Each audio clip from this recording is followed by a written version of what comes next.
Hi everyone, I was going to come to your class and do some demonstration, but obviously that can't happen now, so I just want to make a quick video to go over a few concepts with you about oboe playing and things you can watch out for with your future oboe students. Your exercise this week is about slurring leaps of an octave, so we'll talk about that in a minute, but the most important thing for you to remember is that really everything on the oboe comes down to air. Most of the problems your students have are going to be either they're not blowing hard enough or they're blowing too hard, and that usually is not the problem. Most of the time they are just not blowing hard enough. So I really think about a very compressed, fast, and cold airstream. So imagine like you're trying to hold a sheet of paper on the wall with your air. It's that fast. If students are flat, they could not be blowing hard enough. So I want to show you a variety of things to watch out for. Obviously, reeds are a huge problem for young oboe players, and there's not much you can do about that except to just try to find a good source of reeds for them. If you can, in your area, if you can partner up with a local oboe teacher who could make reeds for your kids, that would be best. Obviously, that's not possible in a lot of places, especially here in Tennessee. So in the packet that I wrote, that Dr. Matthews gave you, there are some recommendations for reeds. And even once you get out into your job and you're having oboe problems, you can always contact me. I'm happy to talk to you, and I can't make reeds for everybody, but I can give you suggestions on what reeds to buy.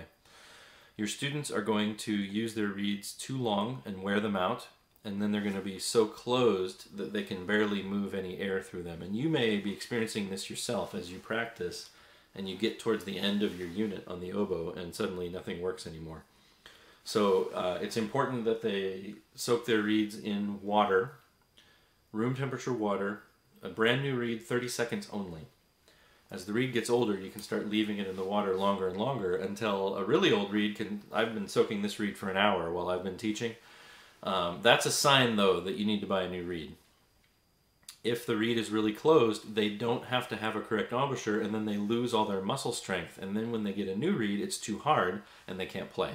So we want to try and replace the reeds sooner so that they don't lose their strength. All right, so your previous round of videos was about intonation and dynamics, and some of the stuff that the videos said was very good, but they left a big thing unsaid, which is this air pressure idea. So the first video was talking about sliding the reed in and out. That is significant, but the main reason that we're not in tune is because we're not supporting firmly enough. So we need to think about blowing in and up. So imagine that your belly button is trying to push up on your intestines, and those are pushing up on your diaphragm and your stomach and your diaphragm, and that's pushing up on your lungs. So we're not trying to force air out like a grunt. It's more... and it happens from the stomach muscles. They push in and they blow the air out, and it's very focused. All right, that's very important. Most students are not going to be blowing hard enough, and they're going to be flat. The next reason they might be flat is if their mouth is too loose. So a good oboe embouchure has the shape moo. If you say moo and hold it out, the corners are pushing inward. Or if you can whistle. Most people can't whistle anymore, so that doesn't really work. But you get people in front of a mirror and have them say moo. All the work is being done here. Then all you have to do is roll your teeth in on top of, or sorry, your lips in on top of your teeth. And I would like about half of the red part of your lip to disappear inside your mouth, so it'll look like this.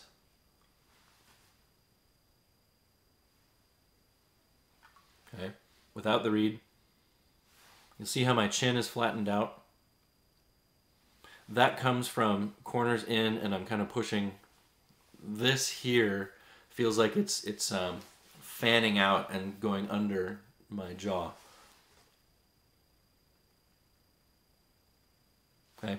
If I am trying to play by biting from here, that's not going to work. So get your corners in. Your lip gets thicker that way. Roll the lip under. And really what we're doing with the oboe embouchure is we are cinching up a drawstring bag all the way around. We are not operating it like this, up and down. We're not squeezing it from the sides. But if you can cinch up your corners and say moo, and then roll in, you're going to be more successful. Now, if your students' teeth are too far apart, they're going to be flat. If their teeth are too close together, they're going to either be sharp or they're going to bite the reed closed and no sound will come out. So if you see a student who looks like they're working really hard and their eyes are going to pop out and there's no sound coming out, it's because they are biting so tightly that they're squeezing the reed shut and no air can get through. If it's very raucous and crass sounding,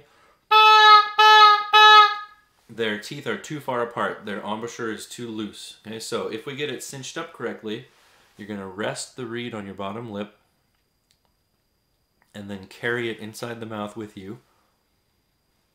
Okay, so your lips should really be on the top half of the reed, but then once it gets in your mouth, it looks like I'm playing way down here, but I'm not. I'm actually playing out here. If my embouchure is good and I don't have enough air support, it has this kind of hollow or false sound to it and it's very flat. So it could be that your mouth is too weak or too loose and too far apart. It could be I'm just not blowing hard enough. So you can have your students fix either of those things and see if it makes a difference. Okay, but the corners have to be in. Moving the reed in and out is something that we only do as you go up higher. You're going to tuck the reed in, but you cannot just push the reed in because that changes the sound. It gets really gross. So what you're doing is you're actually using friction to keep your lips in the same place on the reed, and then I am basically drawing the reed into my mouth, but I'm not sliding in. And if you notice, that puts more pressure on the reed, and that helps me stay in tune up high. So when I go to do an octave leap, like your exercise is this week, I am going to, as I go to play up an octave, I'm going to feel like I'm doubling my air support. I'm not really, but you'll feel that way. So I'm going from, like, feel like you're really pushing the high note out. We're going to do about 85% of the work it requires to play up an octave with the air. And then my mouth doesn't get tired. Okay? Then if I'm not in tune, I'm going to roll the reed in a little bit. And then if I need to for very high notes, I can close my teeth. But really, I like to play the whole oboe with my jaw down if I can. So I'm going to demonstrate. Your book has a series of octaves. They're going up by half step and then back down. I'm just going to play a C major scale. And I'm going to go up in octaves. I'm going to slur. My goal is for both notes, the low note and the high note, to have the same dark sound quality. If you are thinning out and clamping down and widening your embouchure, your high note is going to be shrill.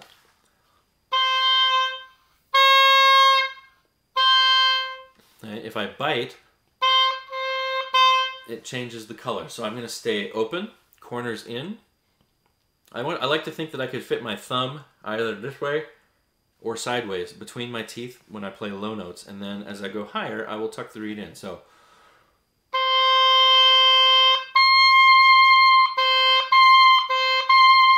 you notice, I'm going to get closer to the camera, you notice that vertically not much is changing. I'm just taking the reed into my mouth.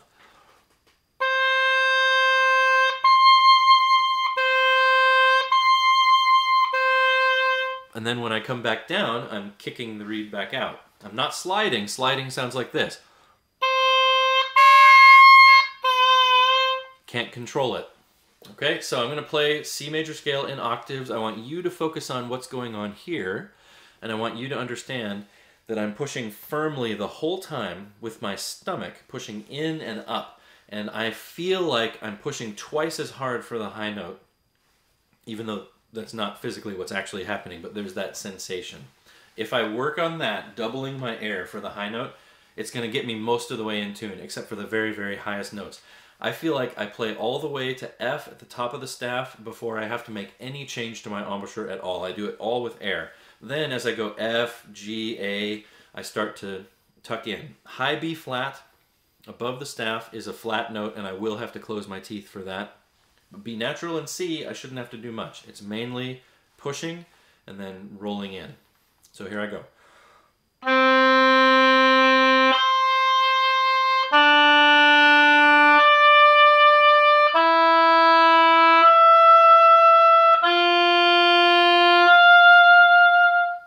So very little change. I do feel when I go back down, I am dropping my jaw to make sure the low note comes out.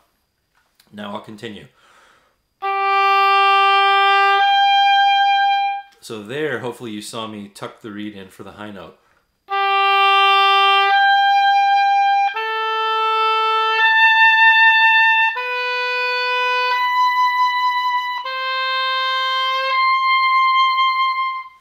Okay, so if I do that correctly, I'll have a slightly warmer sound up high. If I bite instead,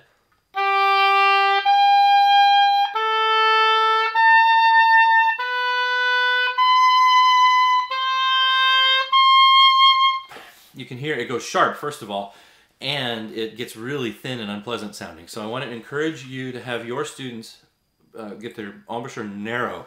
The more we spread, the brighter we sound and the sharper we sound.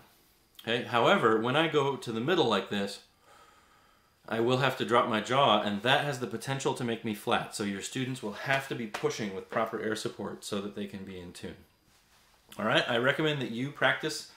You can practice the exercise in your book. I would also just try a C major scale in octaves slowly and slur. Don't use your tongue because it makes it too easy.